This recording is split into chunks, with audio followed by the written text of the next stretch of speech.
अधिकारी सोलापूर। आता 7 मेला सकाळी 7 वाजेपासून संध्याकाळी 6 वाजेपर्यंत आमच्याकडे मतदान सुरू होतं। आता सर्व मतदान केंद्रावर 2-3 मतदान केंद्र सोडून बाकी सर्व मतदान केंद्रावर वोटिंग संपलं आहे। रांगमध्ये 2-3 केंद्रावर फक्त रांगमध्ये लोक आहेत। आता सर्वात पहिले मी विधानसभा मतदारसंघ निहाय आणि लोकसभा मतदारसंघ निहाय जे वोटिंग पर्सेंटेज आहे त्याबद्दल आपल्याला माहिती देतो। पहिले मी 42 सोलापूर लोकसभा मतदारसंघाची माहिती देतो। 42 सोलापूर मध्ये 57.46% वोटिंग झालेले आहे।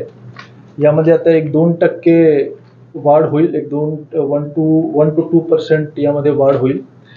विधानसभा मतदारसंघ निहाय 247 मोहोळमध्ये 60.16% वोटिंग झालेलं आहे। 248 उत्तर सोलापूरमध्ये 56.81% वोटिंग झालेलं आहे। 249 सोलापूर मध्यमध्ये 56.32% मतदान झालेलं आहे। 250 अक्कलकोटमध्ये 55.31% मतदान झालेलं आहे। 251 दक्षिण सोलापूरमध्ये 58.21% मतदान झालेलं आहे। पंढरपूरमध्ये 58.09% मतदान झालेलं आहे। असा 42 सोलापूरमध्ये 57.46% मतदान झालंय। जसं मी सांगितलं यामध्ये 1.5-2% आता वाढ होईल। तसेच 43 माढा लोकसभा मतदारसंघमध्ये 59.87 59.87% मतदान झालेलं आहे। 244 करमाडामध्ये 55% मतदान झालेलं आहे। 245 माढामध्ये 61.13% मतदान झालेलं आहे। 253 सांगोलामध्ये 59.95% मतदान झालेलं आहे। 254 मार्शेसमध्ये 60.28% मतदान झालेलं आहे। 255 फलटणमध्ये 64.23% मतदान झालेलं आहे। 258 मानमध्ये 58.42% मतदान झालेलं आहे। असे 43 माढामध्ये 59.87% मतदान झालेलं आहे। प्रत्येक जगा मतदानाची जी प्रक्रिया होती ते शांततेने आम्ही पाडू शकलो। एक इन्सिडेंट झालेला होता सांगोला विधानसभा मतदारसंघमध्ये बूथ क्रमांक 86 मध्ये एक मतदारांनी ईव्हीएम मशीनला पेटवण्याचा प्रयत्न केला होता। जी आम्हाला प्राथमिक माहिती भेटली आहे त्याप्रमाणे ते रॉकेल किंवा पेट्रोलचा यामध्ये वापर केला होता आणि यामध्ये जे बीयू आहे तो डॅमेज नाही झाला पण तो कटसर झाला होता। तिथे जे प्रिसाइडिंग ऑफिसर, पोलिंग ऑफिसर आणि जे पोलीस होते त्यांनी लवकर ते पाणी टाकून ते आग विझवला। तरी सुद्धा बीयू जे होता ते कटसर झाला होता पण डॅमेज नाही झाला होता। जे कंट्रोल युनिट आहे आणि जे व्हीव्हीपॅट युनिट आहे त्याच्यावर काहीच परिणाम नाही झाला होता, ते इंटॅक्ट होते आणि त्यामुळे म्हणून जे रिझल्ट आहेत जे मतदान असते, जे वोट्स असते ते सीयू मध्ये स्टोर्ड असते, कंट्रोल युनिट मध्ये स्टोर्ड असते। तर त्यामुळे हा घटना घडल्यापर्यंत जवळपास 403 लोकांनी मतदान केले होते। त्यांचे जे 403 मत आहेत ते सीयू मध्ये आणि व्हीव्हीपॅटचे ड्रॉपबॉक्स मध्ये जे स्लिप असते ते इंटॅक्ट असल्यामुळे त्यावर काहीच परिणाम झाला नाही।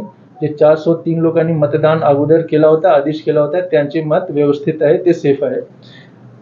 हा इन्सिडेंट घडल्यानंतर जे तरुण युवक होता त्याला मी पोलिस ताब्यात दिला आणि त्यांच्यावर कायदेप्रमाणे कारवाई होईल। आम्ही पटकन जे प्रिसाइडिंग ऑफिसर आहे, सेक्टर ऑफिसर पण तिथे पोहोचले, डीएसपी पण पोहोचले आणि तिथे ईव्हीएम मशीन आम्ही पूर्णपणे चेंज केला। कंट्रोल युनिट आणि व्हीव्हीपॅट इंटॅक्ट होता, बीयू फक्त कटसर झाला होता, तो पण इंटॅक्ट होता। तरी सुद्धा कोणाला संशय नाही झाला पाहिजे त्यामुळे आम्ही एक नवीन ईव्हीएम सेट पूर्ण आणला आणि त्यावर मॉक पोल घेऊन पुन्हा मतदानाची प्रक्रिया सुरू झाली आणि तिथे पण आता शांततेने ते पूर्ण प्रक्रिया संपली आहे आणि वोटिंग झालेलं आहे. आता सीलिंग सुरू होणार.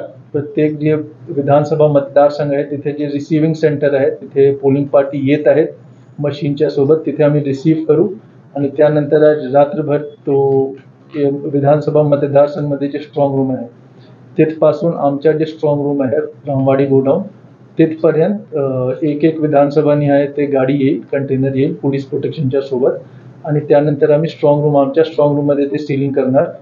उद्या 11 वाजता जे माननीय ऑब्झर्वर्स आहेत 42 सोलापूर आणि 43 माडाचे त्यांची उपस्थिती आणि कॅन्डिडेट्सचे उमेदवारांची उपस्थितीमध्ये पेपर्सची स्क्रुटिनी होईल 11 वाजता आणि त्यानंतर आम्ही पुन्हा जे रामवाडी गोडाऊन आहे ते सील करणार. एका उमेदवाराने कांद्याचं बटन म्हणजे कांदा घेऊन ते मतदान केलं असा एक व्हिडिओ फिरतो, तो खरा आहे का आणि असं त्यावर काय कारवाई केली? जे व्हिडिओ आतापर्यंत आला आहे ना ते आम्हाला नंबर 1 व्हेरीफाय करावे लागेल, पण व्हिडिओवर असा दिसते की तो खरा आहे आणि त्यामध्ये जसं मी सांगितलं होतं मागच्या प्रेस कॉन्फरन्समध्ये जे आम्ही 2 दिवस आधीच घेतला होता की सेक्शन 128 प्रमाणे एक सिक्रेसी ऑफ वोटिंग असते. तुम्ही कोणाला वोट दिला ते तुम्हाला कोणाला सांगायचे नाही, व्हिडिओ रेकॉर्ड करून आणि बाकी लोकांना पण ते दिसला नाही पाहिजे की तुम्ही कोणाला वोट देत आहात. त्यामध्ये ते सिक्रेसी ऑफ वोटिंगच्या जे तरतूद आहे ते व्हायोलेट झाला आहे. त्यामुळे त्यांच्यावर एक कायदेशीर कारवाई करायची ते आम्ही करू. तर त्यांच्यावर कायदेशीर कारवाई होणार. दोन्ही मतदारसंघामध्ये किती मशीनचा प्रॉब्लेम आला? दोन्ही मतदारसंघामध्ये ईव्हीएम मशीनचा प्रॉब्लेम आला? ईव्हीएम मशीन जसं मी सांगितलं होतं कमिशनिंगमध्ये BU बॅलेट युनिट आणि कंट्रोल युनिट 1-1.5% ते खराब झाले होते, नादुरुस्त झाले होते, त्यांना मी बाजूला काढला. तसेच VVPAT मशीन पण 3-3.5% खराब झाले होते. ते सगळे केल्यामुळे आज जे ॲक्च्युअल मतदान झाला होता त्यामध्ये खूप कमी प्रमाणे ते आम्हाला रिप्लेस करावे लागला. मॉक पोलमध्ये एक असा अक्कलकोटमध्ये घटना घडली होती की एक वेळी मशीन आला मॉक पोलमध्ये, त्यानंतर तो पण खराब झाला, पुन्हा आम्हाला रिप्लेस करावे लागला. पण जे टक्केवारी आहे रिप्लेसमेंटच्या बॅलेट युनिट, कंट्रोल युनिट आणि VVPATच्या तो खूप कमी आहे. मतलब that is much beyond acceptable limit. आणि दक्षिण तालुक्यातलं मनगुळे म्हणून गाव आहे, त्या गावात 1% मतदान झालेलं नाही. त्या टोटली गावाने बहिष्कार टाकलेला आहे. प्रशासनाला त्यांनी आधी निवेदन दिलं होतं का किंवा प्रशासन त्यांना अप्रोचाला कमी पडलं, काय नेमकं कारण झालं? त्यामध्ये हे जे 2 मतदान केंद्रावर जे बहिष्कार त्यांनी टाकला होता त्याबद्दल तहसीलदारनी आणि BDOनी त्यांना अगोदरच आधीच प्रयत्न केला होता, पण त्यांनी बहिष्कार मागे घेतला नाही. आज पुन्हा त्या गावामध्ये तलाठी, ग्रामसेवक आणि मला वाटते एक जागा BDO स्वतः पण गेले. त्यांनी समजावण्याचे प्रयत्न केला की आपण मतदान करावे आणि त्यानंतर आम्ही हे पण सूचना दिली की तलाठी आणि ग्रामसेवकनी डोर टू डोर जाऊन सर्वांना सांगावे, तुमचे दवंडी पेटवून PA सिस्टमचे वापर करून, लाऊडस्पीकर सिस्टमचा वापर करून की कृपया सर्वांनी वोटिंग करावे. तर हे सगळे आम्ही प्रयत्न केला होता, पण त्यांचा जे बहिष्कार होता तो कायमच होता. आता इकडे लोकसभा निवडणूक संपल्यानंतर, कारण आमच्याकडे पण 3000 जसं मी सांगितलं होतं सोलापूरमध्ये 3617 बूथ आहेत. पूर्ण पोलिंग बूथमध्ये शांततेने मतदान झालं पाहिजे, त्यावर आमच्या पण जे लक्ष होता त्यावर पण होता.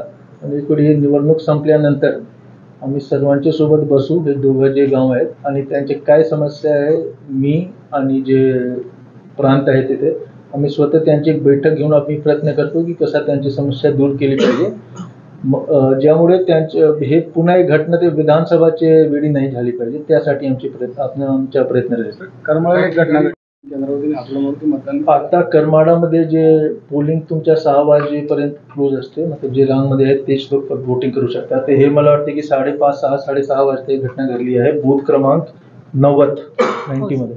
बूथ क्रमांक 90 मध्ये त्यामध्ये एक मतदारनी ते हथोडा घेऊन ते VVPATवर मारले होते, पण त्यामध्ये पुन्हा कंट्रोल युनिट आणि बॅलेट युनिटला काहीच नुकसान झालं नाही. VVPATला सुद्धा काहीच नुकसान झालं नाही, कारण जे VVPAT ड्रॉप बॉक्स आहे त्यामध्ये सगळे स्लिप इंटॅक्ट होते. तरी सुद्धा कोणाला संशय आला नाही पाहिजे, त्यासाठी आम्ही VVPAT बदलला. आणि नियम असा सांगते की जर VVPAT तुम्हाला बदलायचे, VVPATमध्ये काहीच बिघाड झाला तर तुम्हाला फक्त VVPAT चेंज करायची असते. कंट्रोल युनिट आणि बॅलेट युनिट चेंज करावे लागत नाही. आणि तोच EVM मशीनवर आम्ही पुन्हा ते जे मतदानाची प्रक्रिया आहे ती सुरू ठेवली. आणि यामध्ये पण पोलिसने जे मतदार आहेत त्यांना ताब्यात घेतले आणि कायदेशीर त्यांच्यावर सुद्धा कारवाई होईल. दिवसभरामध्ये असेल- अशा अनेक मतदान केंद्रावर जे बाहेर बसतात ते स्लिप वाटत त्यांच्या यादीमध्ये नाव आहे, पण आतमध्ये गेल्यावर त्यांना कळालं की आमचं मतदार यादीत नावं डिलीट झालं आणि त्यांना दुसरीकडे कुठेही नाव सापडले ना काही. असे डिलीटचं काय आहे? आणि देखा बघा, नियम कसा असते आपल्याला सर्वांना आठवण असेल की आम्ही 27 ऑक्टोबर 2023 प्रारूप मतदार यादी आम्ही जाहीर केली होती. हा जो प्रारूप मतदार यादी आहे ते आम्ही त्यासाठी एक प्रेस कॉन्फरन्स घेतला. प्रत्येक मतदान केंद्राला जे BLO होते ते 3 दिवस तिथे ते होते ते प्रारूप मतदार यादी घेऊन. याशिवाय प्रत्येक तहसीलदारकडे गट विकास अधिकारीच्या ऑफिसमध्ये, ग्रामपंचायतमध्ये, इलेक्शन कमिशन ऑफ इंडियाच्या जे वेबसाईट आहे त्यामध्ये आम्ही सगळे जग हे प्रकाशित केली होती. हा जो प्रकाशित आम्ही यादी केली होती आणि जाहीर केली होती त्याबद्दल आम्ही प्रत्येक आठवड्यात 15 दिवसात आम्ही सूचना पण देत होतो की जर आपण आपले नाव बघून घ्या, जर प्रारूप मतदार यादीमध्ये नाव नसेल तर आपण आम्हाला सांगा, फॉर्म 6 आम्ही तुमच्याकडून भरून घेऊ आणि तुमच्या यादीमध्ये नाव समाविष्ट करू. आता जे बेसिक फॅक्ट कसं आहे की आमच्याकडे जसं मी सांगितलं 3617 BLOs आहेत, 36,56,000 वोटर्स आहेत. 36,56,000 वोटर्स म्हणजे तुम्ही पकडा की 9 ते 10 लाख घर आहेत. प्रत्येकचे घरी जाऊन त्यांना ते चेक करावे लागते की हे ॲब्सेंट आहे, शिफ्टेड आहे, डिलीटेड आहे. शहरमध्ये काय असते की बरेच वेळी लोक जे आहे ते पुणे शिफ्ट झाले, आता तिथे त्यांचे नाव आहे तिथे नाही. BLOने व्हिजिट केला, त्यांना दिसला 1 व्हिजिट 2 व्हिजिट कोणी नाही आहे, त्यांनी डिलीट करून टाकला. आता काही यामध्ये असं पण नक्की असे प्रकरण असते ज्यामध्ये चुकीने ते डिलीट झाले असेल, त्याबद्दल त्याला मी डिनाय करत नाही, पण 90% प्रकरणामध्ये काय असते BLO गेले आणि तिथे कोणी सापडले नाही त्यामुळे त्यांनी नाव डिलीट केलं.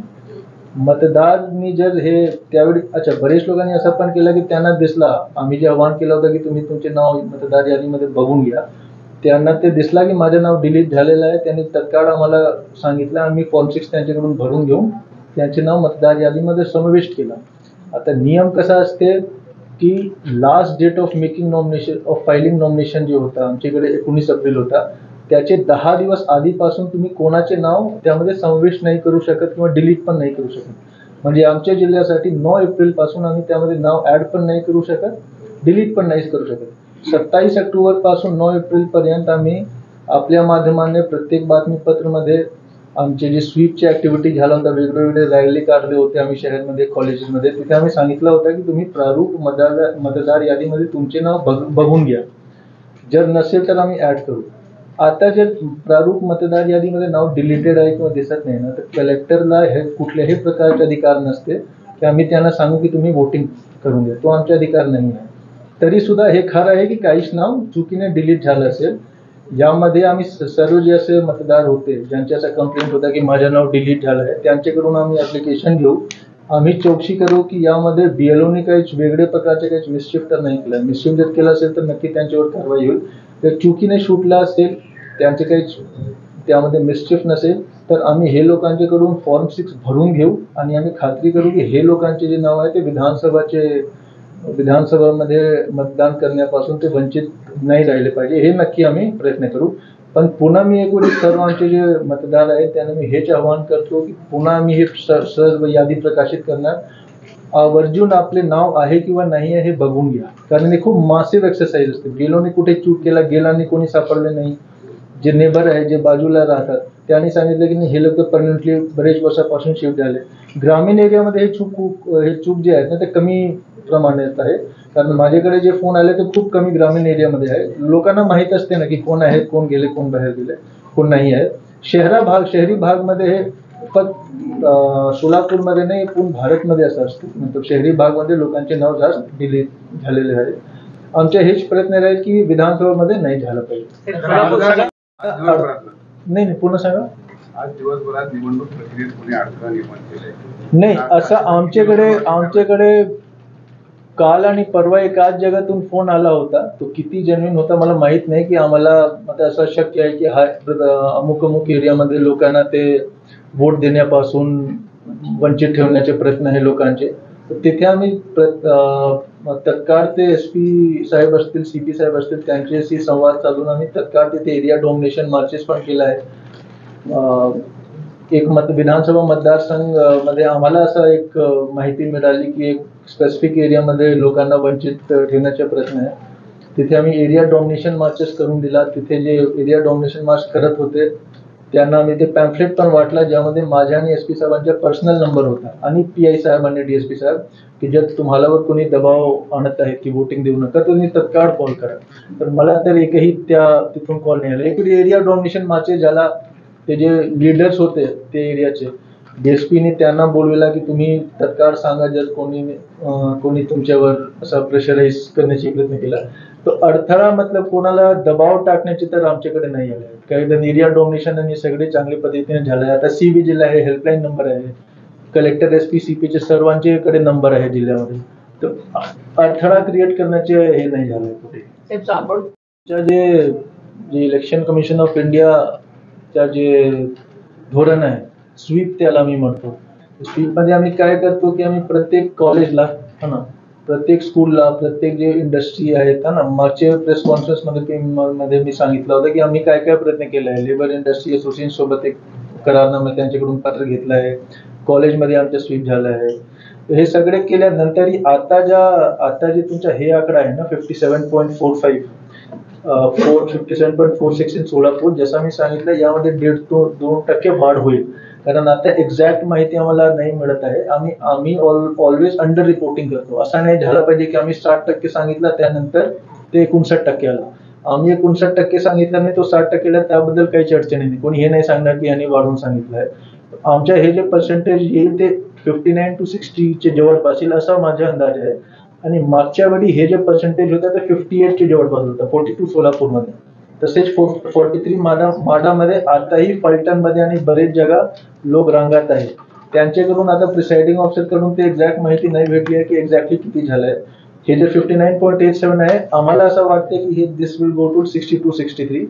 फलटणमध्ये फक्त मला वाटतं फलटणमध्ये जे रिपोर्टिंग आहे जसं फलटणच्या किती आहे 64.23 पण त्यांचे तिथे जे एआरओ आहेत त्यांचं म्हणणं आहे की दिस विल गो टू 67. असे प्रत्येक जगा 2-2.5% वाढणार. तर ते जे मतदानची टक्केवारी आहे ते सोलापूरमध्ये खाली जाणार नाही आणि माडामध्ये पण तसेच राहणार. तर it will not go down compared to the last election. कारण आम्हाला पण माहित नाही आहे. आता कळते नाही की काय एक्झॅक्टली कारण आहे ते. आता ते पोलिसांच्या ताब्यात आहे. त्यांची चौकशी झाल्यानंतर पूर्ण चौकशी झाल्यानंतरच हे कळेल की कसं का झालं आहे. त्यामध्ये नंबर 1 353 आम्ही लागू. बाकी जे रिप्रेझेंटेटिव्ह ऑफ पीपल ऍक्ट 1951 चे जेवढे सेक्शन्स आहेत ते तर त्यांच्यावर लागतीलच पण 353 खाली पण आम्ही गुन्हा दाखल. नाही त्यामध्ये कसं असते ना की आम्ही बूथ मध्ये फ्रिस्किंग करण्याची आमची पद्धत नाही आहे. जर आम्ही फ्रिस्किंग करून लागलो तर नंबर 1 काय झालं की ते रांग खूप मतलब जे टाइम आहे ते खूप उशीर होईल. स्पेशली असे पोलिंग बूथ मध्ये जिथे लोक संध्याकाळी जास्त येतात. दुसऱ्या लोकांना पण हे बरोबर वाटणार नाही ना की आम्ही वोटिंग करायला जातो आणि तुम्ही पूर्ण फ्रिस्किंग करत आहोत. तिसरा हा ज्या केस आहे यामध्ये आता मला पूर्ण माहिती घ्यावी लागेल पोलीस विभागाकडून. पण जे प्राथमिक माहिती आम्हाला भेटली आहे त्यामध्ये त्यांच्याकडे पेट्रोल किंवा रॉकेलचा एक पाऊच होता आणि एक माचिस होता. तर हे जर फ्रिस्किंग तुम्ही केला तरी सुद्धा हे बॉडीमध्ये लपवणे फार अवघड नाही आहे. मतलब त्यांनी मला वाटतं की असा केला असेल ते व्हिडिओ मला बघावे लागेल पूर्ण व्हिडिओ. असा केला असेल की त्याने आतमध्ये गेले असेल आणि ते पाऊस मारून आणि त्यावर माचिस हे केलं असेल. त्यामध्ये 5 ते 10 सेकंड लागतील. आम्हाला माहित नाही त्याबद्दल काहीच सांगता येत नाही. ईव्हीएम वर भरोसा नाही मला माहित नाही. मला ते ना पोलीस विभाग कडून हे घ्यावे लागेल की नेमका कारण काय होतं आणि त्यानंतरच त्याच्या आम्ही सांगू शकणार. आता आमच्या जे पूर्ण लक्ष आहे बरं आपल्याला असं वाटत असेल की प्रक्रिया संपली आहे. माझी जी प्रक्रिया ते उद्या संध्याकाळी 6 वाजेपर्यंत चालणार. आता पूर्ण आम्हाला सीलिंग करायचे तो पण खूप क्रिटिकल प्रोसेस आहे. पूर्ण जे गाडी आहेत पूर्ण मशीन ते व्यवस्थितपणे इथे आले पाहिजे. आम्हाला ते सीलिंग करावे लागेल. उद्या सकाळी 11 वाजता ऑब्झर्व्हरच्या खाली ते निरीक्षण होईल सर जे मतलब पेपरचे की बरोबरपणे प्रिसाइडिंग ऑफिसरनी भरला आहे की नाही. त्यामध्ये कॅन्डिडेट्स पण बसतात आणि त्यानंतर पण बरेच रिपोर्ट्स आम्हाला पाठवावे लागते. उद्या संध्याकाळी 4-5 वाजेपर्यंत पूर्ण प्रोसेस संपेल. त्यानंतर आम्ही बघू की एक्झॅक्टली काय कारण आणि कशासाठी केलं. कारण 2 जागा ही घटना घडली आहे करमाडामध्ये आणि सांगोलामध्ये.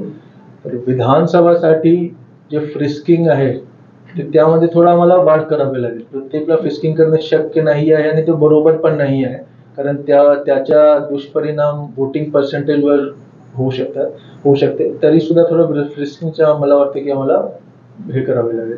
त्यामुळे नंतर निर्णय घेऊ की नेमका काय झालं. हाताबाजी झाली भाजपचे उमेदवार, त्याचा काही FIR त्यावर मला थोड्या वेळ बघावे लागेल मला की नेमका काय झालं. सर, बहिष्काराची गाव आहेत का? याबद्दल मला माहित नाही, मला माहिती घेऊन त्याबद्दल सांगता येईल. बहिष्काराची गाव आहेत का बूथ आहेत? ते गाव आहेत 2. गावात 2 बूथ आहेत. मला वाटते पूर्ण माहिती घ्यावी लागेल मला. नक्की काय आहे, गाव आहे किंवा काय ते मला माहिती घ्यावी लागेल. जे गाव असेल तिथे पण बूथ मोस्टली एकच असते. मला थोडं माहिती घेऊनच सांगू शकणार मी. दुसरा पोलिसांना जो फूट दिला ना, आपण दिला का पोलिसांना? त्यामध्ये असं आम्ही केला होता की जे ग्रामीण भाग आहे त्यामध्ये जे तलाठी आहेत त्यांना मी सांगितलं होता की तुम्ही कोऑर्डिनेट करून महिला बचत गट किंवा गावचे कोणी माणूस करून तुम्ही हे करा.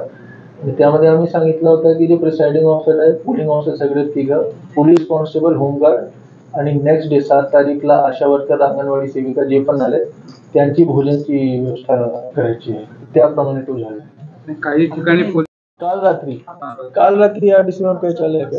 काल रात्री तर रिपोर्ट नाही, रिपोर्ट तर नाही. उत्तम जानकर जे आहेत त्यांनी असं म्हणले की बनावट नोटा 35 कोटी रुपये भाजपनं वाटप केलं. तर ह्या आरोपाकडे तुम्ही काय करतो? त्यांनी जर आमच्याकडे लिखित तक्रार केला तर आम्ही त्याविरुद्ध चौकशी करू. लिखित तक्रार आला पाहिजे आमच्याकडे, कारण हा जो 35 कोटीच्या नकली नोट आहे त्यामध्ये बरेच ऍक्ट्स इन्व्हॉल्व असतील. फेक करन्सीचा जे कायदा आहे तो मतलब फक्त it is not only related to election. लेखी तक्रार आला तर त्याप्रमाणे आम्ही कारवाई करू. नाही, पण त्यांनी असं चुकीचं सांगितलं असतं त्याच्यावर पण कारवाई केली पाहिजे ना सर. तो ते चुकीचे आहे किंवा नाही त्याबद्दल पण चौकशी करूनच कळेल ना. कारण ज्याला कोणाला मिळालं त्याचीच तक्रार लेखी तक्रार आल्यानंतर आम्ही चौकशी करू. त्यामध्ये जर तथ्य आहे तर त्याप्रमाणे कारवाई करू, तथ्य नसेल तर त्याप्रमाणे कारवाई करू. पण चौकशी झाली पाहिजे, त्यासाठी लेखी तक्रार आली पाहिजे. लेखी तक्रार आल्याशी नाही, लेखी तक्रार त्याला आली पाहिजे. त्यानंतर आम्ही चौकशी करून सांगू ना. दुसरं, मतदानाची गुप्तता भंग केली असे 2 प्रकरणावर वृत्त आहे. तुमच्याकडे कशा किती तक्रारी आहेत? आमच्याकडे पण 2 आहे. एक जे प्याज दाखवून हे केलं आहे आणि एक जे त्यांनी दाखवलंय की कुणावर हे केलं. तो दोघं केसेस मध्ये आम्हाला FIR करावे लागेल. तो आम्ही करतो. दोघं केसेस आता तर जस्ट वोटिंग संपलं आहे. आता ते प्रिसाइडिंग ऑफिसर कडून ते लोक जबाब घेऊन ते गुन्हा दाखल करण्याची, जसं मी सांगितलं ना, तर सिलिंग जे आहे तो क्रिटिकल प्रोसेस असते. तो संपूर्ण आम्ही सगळे जे गुन्हा दाखल करायचे, जे कारवाई करायची नंतर करू. पण उद्या संध्याकाळीपर्यंत आम्ही एक्झॅक्टली कुठल्या परिसरातले तो बूथ क्रमांक मी सांगतो तुम्हाला, तो हे करून ना विचारून. तक्रार आणि व्हिडिओ ते मला वाटतं की त्यांनी इंस्टाग्राम आणि फेसबुकवर स्वतः त्यांनी हे केलं होतं. आमच्याकडे सोशल मीडिया मॉनिटरिंग टीम आहे किंवा कोणी आम्हाला पाठवलं की असं हे, त्यावर आम्हाला कळलं. त्याने स्वतः त्यांचे सोशल मीडियावर तो व्हायरल केला होता. तर त्यातला एक विषय कांद्याचा आहे. दुसरा कुठला? दुसरा त्यांनी ज्यांना वोट केलंय ना, व्हिडिओ रेकॉर्डिंग करून त्यांनी त्यांचे इंस्टाग्राम किंवा फेसबुकवर त्यांनी टाकलं. ते बघावे लागेल कोणाचे. 798% जे मतदान केंद्र होते ना त्यावर सोय झाली होती. मी तुम्हाला पत्रकार ग्रुपवर व्हिडिओ पण शेअर करतो. आमच्याकडे फक्त 2-3 केंद्रावर व्हीलचेअर नव्हते. ते कंप्लेंट आला, मी तिथे पण पुरवठा केली. जे तुमचं फर्निचर आहे ते सिटीमध्ये आमच्याकडे कमी होतात, तरी सुद्धा त्याबद्दल पण आम्ही फर्निचर पण हे केलं आहे. आता जसं मी सांगितलं ना, 3617 बूथ आहेत. काही जागा असं होणार आहे की हे सुटला तो सुटला ना. अच्छा, जे पाणी तुम्ही सांगितलं की पाणी नाही आहे, पाणी जिल्ह्यामध्ये कमी आहे, पाणी जिल्ह्यामध्ये, तरी सुद्धा माझ्याकडे जसं मी सांगितलं ना, माझ्याकडे हे तक्रार आले की माझं नाव डिलीट झालं, हे झालं म्हणून. हे जे तक्रार आहे ना ते एकही माझ्याकडे नाही आलं की ड्रिंकिंग वॉटर नाही आहे किंवा व्हीलचेयर बद्दल फक्त एक तक्रार आला, बसण्याची कुर्सियां नहीं है. इससे ये पता चलता है कि मोस्ट जगह था ये, कहीं कहीं 100% छूटा है. जहाँ छूटा है उसके बारे में हम लोग चौकसी करके उनको बोलेंगे कि नेक्स्ट टाइम ऐसा नहीं होना चाहिए, है ना. नंबर सगळे एक ह्याच्यामध्ये प्रॉब्लेम आहे. नेक्स्ट टाइमला 1950 नंबर लागत नव्हता, म्हणजे ते माणसं कमी होते किंवा बिझी लागत होता. काही लोकांनी आम्ही 4 हंटिंग लाईन दिली होती. मी स्वतः आज तर नाही, पण मी स्वतः काल परवा कॉल करून चेक केलं होतं, ते उचलत नाही, पण काल होते, परवा करत पण नव्हते. आज ठीक आहे, नेक्स्ट टाइम मी हंटिंग लाईन वाढवतो. ठीक. जर मतदार यादीत नावं नसलेली अनेक लोक असं मतदान केंद्रावर जाऊन सांगत होती की मी जिवंत आहे, माझं नाव मयत मध्ये का. तर एक संशय असा आहे की कदाचित पुरावा देईल उद्या परवा, की अनेक बीएलओ घरी गेले नाही, 5,000 रुपयावर कॉन्ट्रॅक्टला खाली माणूस नेमला, त्यांनी जाऊन बघून यायचं आणि त्यानं ते काम करायचं. बरोबर. आणि एका मतदारसंघाचा जर प्रश्न असला तर ठीक आहे, समजू शकतो. जवळपास पूर्ण आपल्या जिल्ह्यातल्या मतदारसंघात कमी अधिक प्रमाणात हा प्रश्न आहे. आणि ही नावं जी आहेत 200, 150, 300 ह्या प्रमाणात आहे. 5-10 नावं असतील तर ठीक आहे, हरकत नाही, कमी जास्त होत आहे. पण मोठ्या प्रमाणात जर लोक मतदान त्यांचं बाद होत असेल तर ते फार अवघड आहे. आणि हे तक्रारीसाठी तुम्ही कसं आव्हान करणार, हेल्पलाईन करणार? त्यासाठी मी सांगितलं ना की तुमच्या हे ग्रामीण भागमध्ये कमी झालाय, शहरी भागमध्ये नेहमीचा प्रॉब्लेम आहे. कारण बीएलओ प्रत्येक जगा जाऊ नाही शकत आणि दुसरं ते प्रत्येकला ओळखतात नाही. बरोबर. आता यासाठी ज्यांची तक्रार आहे त्यांनी आमच्याकडे तक्रार करावे. जर काही जेन्युइन मिस्टेक झालं असेल, बीएलओ कडून सुटलं असेल, तर त्याबद्दल आम्ही वेगळी पद्धती हे करू. पण जर मतलब जाणून बुजून त्यांनी केलं असेल तर त्यांच्याबद्दल आम्ही कारवाई करू.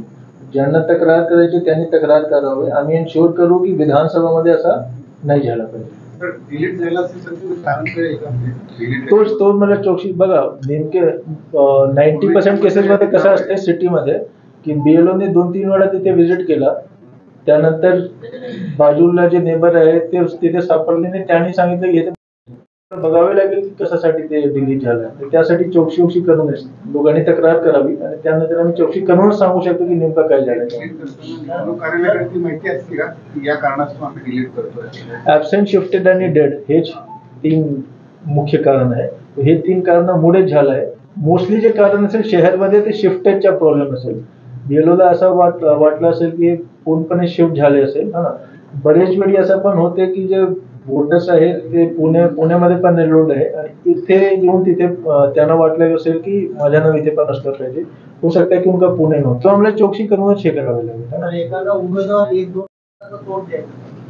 1-2 मताने पडतोय किंवा जिंकतोय ऑन दिस बेसिस. आणि आता मला सिलिंग करू द्या. ते काउंटिंगच्या अगोदर ना 3 दिवस अगोदर मी पुन्हा प्रेस कॉन्फरन्स घेणार, त्यानंतर त्यामध्ये तुम्हाला कोण सांगणार की काय नियम आहे त्यामध्ये. सोलापूरमध्ये 2% वाढत मतदान शक्यता आहे कारण आमच्याकडे डेटा येत आहे.